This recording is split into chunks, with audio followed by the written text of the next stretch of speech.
All right, so we have been filming a series on the origins of Lingua Franca. In the first video, we talked about the events that led up to the idea. And in the second video, we talked about the iterations of those ideas and what eventually led us to pivot from a computer version to an app version. In this video, we're going to discuss a problem that we had at this point, which was we hadn't actually tested anything that we had done except with some family and friends. So we didn't even do that with the computer version. So how did we address this issue? Right, so one of the big problems we had with the Lingua Franca computer version is that, as I said, we never showed it to users.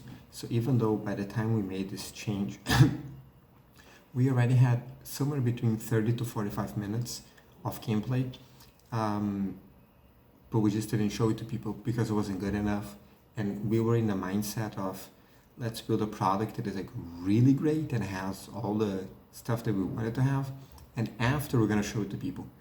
And so one of the changes that happened this was March, April of 2019, is that we decided to focus more on the basis of the language, so vocabulary, grammar, listening, writing, and reading. And we managed to build a version of our product that we could test right away with my students. And so that version was a PowerPoint. So we built like animated PowerPoints where we could start creating these models of activities, and then we could get like feedback right away. Right, so we built about 100 of them, right? About 100 over 3 months. And yeah, we started testing them, and some, like you said, one of the major... And it was on a daily basis. So it was like 3 months. Pretty much every day I was using a few of these activities with a few different students. And the only, it was generally speaking really positive feedback, and we managed to learn a lot in terms of like what people want and the way they interact with the activities and the different activities and so on. I think the main complaint we got is that students wanted more activities. Right. Like they basically wanted the whole class to be doing these activities. Well, we couldn't produce that many at the time. We were producing about 1 a day, maybe 2 a day. Yeah. But you had said that one of the outcomes from this was a model, right? So can you talk a little bit more about that? Yeah, so one thing is to build activities for a specific skill. So you want to practice just vocabulary. That's something you can do in one activity. Or you can just practice just grammar, or just writing, just listening. And there's just, in a sense, it's relatively easy to build activities for specific skills, but combining them and building those activities in a systematic manner where they are like dependent on each other and they build upon each other, that's a lot harder. And that was one of the things that towards like May, June, which is at the end of this, let's say, test period, that's what I was doing a lot more. Yeah, so by the end of that period, we had a model, we had some great feedback, and then this all goes into for us to create what? To build an app, right? So then we wanted to build this in app format. So our software developer was already working on this, and by September, so maybe a couple of months after, by September we had a test version in app format. So this was on the Play Store, people could download it and so on. And what this version had was 3 activities. It was one vocabulary activity, one grammar activity, and one writing activity. And these activities, the whole point was to have them work as a system, so as a unit in a sense. Whereas the vocabulary and grammar, they were the basis for the writing activity. And the importance of the writing activity is that we allowed the student, right, the user, to write a story in our format, our app format. And so at the end of the story, what they have is a concrete. They see like, okay, I can do something in the language. Mm-hmm. It's not just some drills, it's not some like exercises that may be disconnected from the world, but I can actually build a story. And just to reiterate this issue of it being a unit, they were only introduced to the vocabulary that they would see within the writing activity. Mm-hmm. And the same thing goes for the grammar. So the grammar that we were using in this activity was actually space prepositions. So they were being taught prepositions such as in, on, at, and they would use that when they were creating the story. Yeah. So they would, they would be able to apply the vocabulary and the grammar in a context. So in the writing activity, what they remember is not specifics, but they remember the context, like the narrative, the storyline. But we were still faced with this issue of, okay, so we have an app, how do we get people to test it? And we wanted to have more people test it than just the few students that we had at the time. And so one of the things that we came up with is, okay, we're going to create a business card.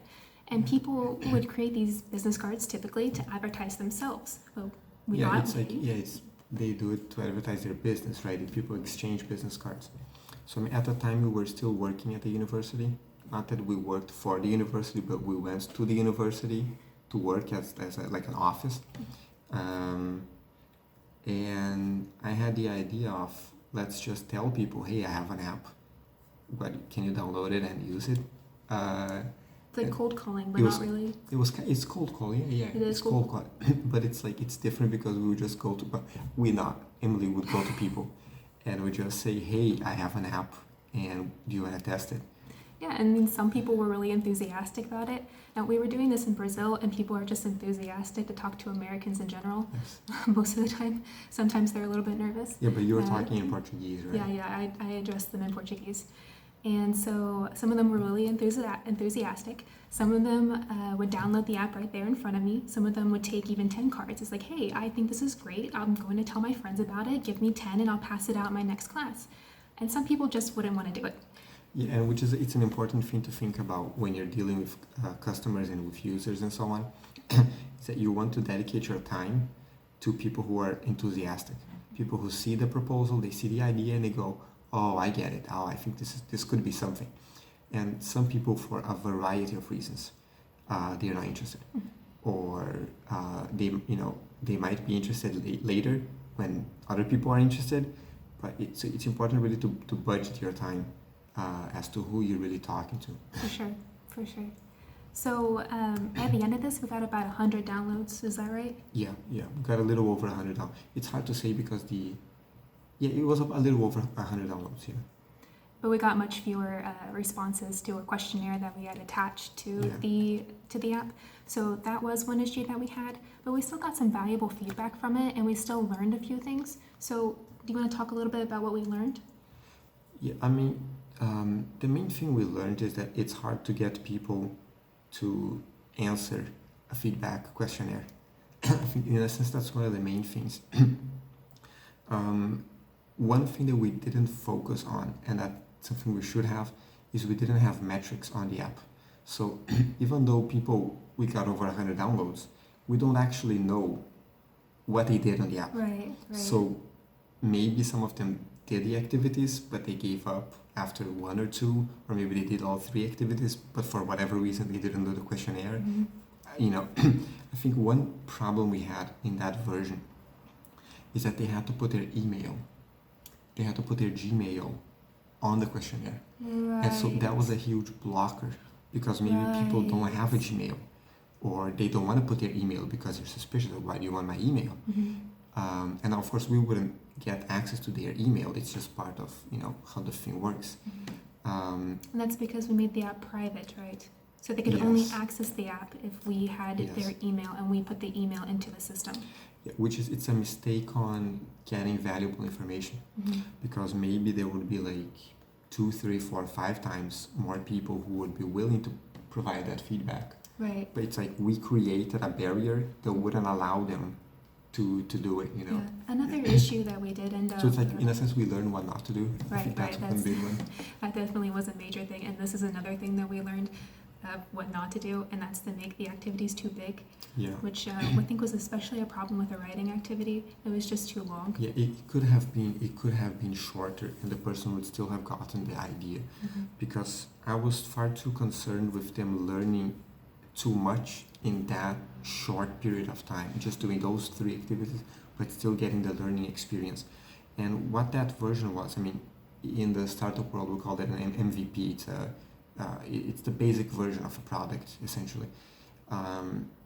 And all we needed was some feedback on the concept. Like, okay, this is the idea. This is what we're trying to put out there. And so we didn't really need that much content in the version. No. So it could have been shorter. and probably would have gotten more feedback if the version was short, because it's quicker for them to do, say, okay, I get what the idea is, and now here's what I think of it. Right. Yeah.